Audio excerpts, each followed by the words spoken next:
When it comes to hair, having just one bad product in your routine could ruin everything. A ton of my clients have seen incredible results when I remove these bad products from their routine. So today we're going over 5 harmful products that you may be using and what you should replace them with to get the healthiest hair of your life. Starting with product number 1. When I first opened my salon, I had this one stylist who loved hairspray. We'll call her Wilma. We have this thing in my salon where we never use hairspray without first asking, hey, do you want a hairspray? Because hairspray makes your hair get dirty way faster, and we don't want to do that to our clients' hair unless they have an event that it has to hold for, like a wedding or something like that. Anyway, one day we had these 2 twins come in to get blowouts for a photo shoot that they were gonna do. And these twins looked exactly the same. That was like their thing. Anyway, when they finished their blowouts, they're happy, but Wilma convinces her twin to get hairspray. And as usual, she uses a ton. That's sneaky, Wilma. Sneaky, sneaky. But we ended up with this crazy split test because the other twin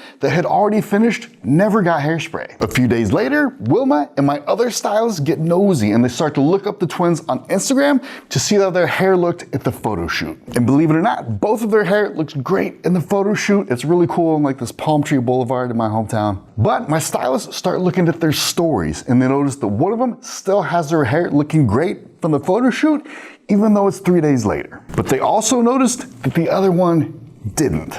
And it was because of the hairspray, specifically this hairspray. And hairspray is for one thing only: to guarantee that your style holds. It shouldn't be used as part of your normal everyday hair routine. Your hair is gonna get dirty way too fast and you'll be stuck washing, stripping oil all the time, which will tank the health of your hair. If you really need a hairspray, I would recommend something like Kenra Perfect Medium 13. It has enough hold to work, but it's also not gonna give you that gross, crunchy feeling. Product 2. Some products out there have really tricky labels. You think that when you buy it, you're gonna get one thing, but it's actually something completely different that ruins your hair. For example, everyone should be using a leave-in conditioner. It's a mandatory product in the Trinity routine. But a lot of people think they're using a leave-in conditioner when they're really being lied to, so their hair isn't protected the way it should be, and it ruins the entire routine. The other day, I heard a story from a viewer who went to Sephora to buy the leave-in conditioner that we recommend for her Trinity routine. She looks by the hair products, she can't find it. She looks at the end caps, still can't find it.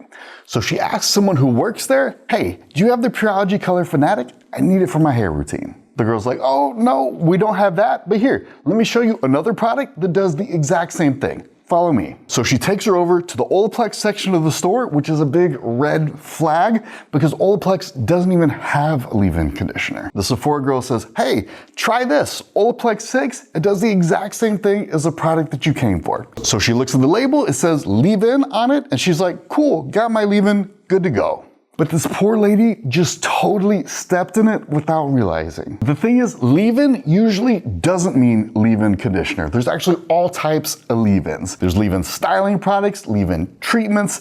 Anything that you don't rinse out of your hair is technically a leave-in. Is it because you leave it in? It's because you leave it in. It turns out the Olaplex 6 that she was told to buy is actually a leave-in styling treatment, which is a completely different category. It's also really, really heavy and should only go on your ends or any blonde, dry parts of your hair. But remember, a little bit goes a long way. So once you try to use it as a leave-in conditioner to protect your hair, it instantly turned her hair into a complete grease ball. Can you imagine somebody with fine hair using a pea-sized amount on it? No wonder she wasn't happy. The key to healthy hair is knowing the 3 mandatory product categories and getting a product from each that actually matches your hair type. That's literally all it takes to get healthy hair. That's the secret. So when she reached out to us for help, we had her list of products she was using and we saw right away she had a big old hole right there in her leave-in conditioner. And that was the unlock for her to finally get healthy, bouncy, shiny hair like a shampoo commercial with a lot less effort because she was now able to go 5 days between washes. Product 3. This next one is a product that's gotten really popular because it makes your hair feel good at first, but later on goes on to cause a bunch of issues. The other day, Leslie and I were filming a video where we were testing shampoos. In this case, it was a Shea Moisture shampoo. And as I'm doing her hair, I'm realizing that I have to put in a ton more effort than I usually do. I usually enjoy doing hair a lot, but I was like, man, this is not fun at all. As I blow dried it, the texture was just off. I could feel the buildup in her hair, so I had to pull way harder and do smaller sections, which took a lot longer. And it was all just because of this one product. We weren't testing any others. It was just because this shampoo and conditioner, instead of cleansing it, left a layer of buildup. And the funny thing is, I actually had to humble myself because I was like, man, I don't know how regular people deal with this. So when you guys say, Chris, hair is so hard, or it turns out frizzy no matter what I do, honestly, I had forgotten before that, but now I totally get how not fun and terrible of an experience hair can be when you have the wrong products. Most people don't realize that these types of shampoos are actually an all-in-one product for people who have absolutely no hair routine. But all-in-one products are basically like sporks. If they're all you've ever used before, you're gonna be like, this is great. I can use it as a fork, I can use it for soup or whatever. But the right strategy for here is to stop buying a ton of spork cheap hair products. What you really need to do is get yourself a real fork, a real spoon, and a real knife, which is shampoo and conditioner, leave-in conditioner, and hair oil. And that's really all you need for healthy hair. Yes, it's a little bit more expensive. When you factor in, they're much stronger, much higher quality, they last longer, and your hair is gonna look better. It's a really good deal. And by the way, if you're still looking for the best products for your hair type, check out my recommended product list. It has a hair type quiz and will walk you through everything. Product 4. All right, this next product is so bad that it scares people away from an entire category of product that would actually really help their hair. I had a new client that we'll call Bertha come in recently. Everything was good. One of my stylists was doing her hair, but at the end, she tried to put some oil in Bertha's hair and she was like, no. Not happening. I hate oil and I will never use it. So we back off and she leaves. But next time she came in, I actually laid a trap for her because when it was time to put oil in her hair, I came over and said, hey Bertha, I have a product that I think you'll love. Can I have my stylist show you on her own hair first? And keep in mind, she didn't know it's oil yet, so she's like, okay, sure, show me the product. But when my stylist starts putting oil in her hair, Bertha's looking around like she's nervous and trying to find the closest exit. So she still refuses the oil, but when I dug deeper, she said that she didn't like the way it felt in her hair, and it turned out that she'd actually only ever tried one type of hair oil before, Garnier Fructis. And it turned out that I actually agree with her. I was like, man, I know exactly what you mean. It looks like your hair got hit with something from Ghostbusters or snot or something like that. And she's like, yes, exactly. And believe it or not, once we found common ground, I was able to convince her to try a good oil, which we actually were able to put in her hair. And it totally worked out because when you use a good oil, she couldn't feel it in her hair at all because it instantly absorbed to the inside of her hair shaft to make it nice and healthy. My two favorite hair oils are for fine and medium hair, Olaplex 7, or if you have coarse hair, you need something stronger like Moroccan Oil's Original Treatment. Stay away from this oil.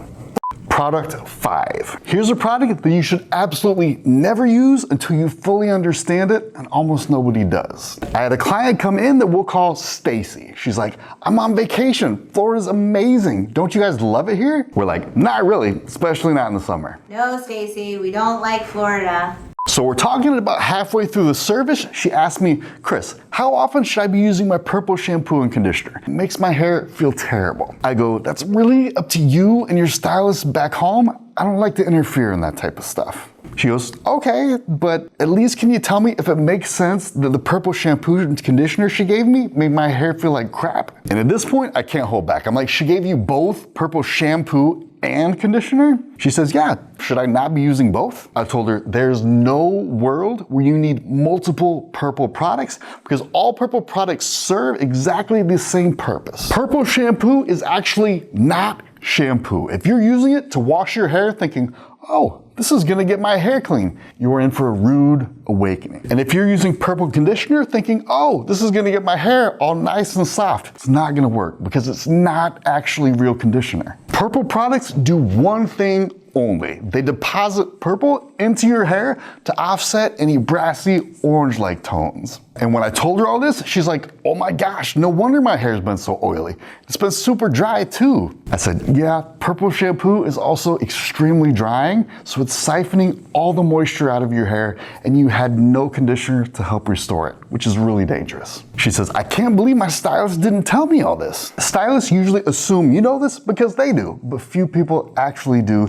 The best thing to do is actually use a purple mask instead of a purple shampoo. A good one, like Redken's Color Extend Blondage, will tone your hair without drying it out nearly as much because it's a mask. My favorite way to use this is to wash your hair twice normally to get it clean, then put this in, rinse it out, and then use your conditioner normally. If you need to replace bad products in your hair routine, you should check out my recommended product list. It has a hair type quiz and tells you exactly which products you should use for your specific hair type.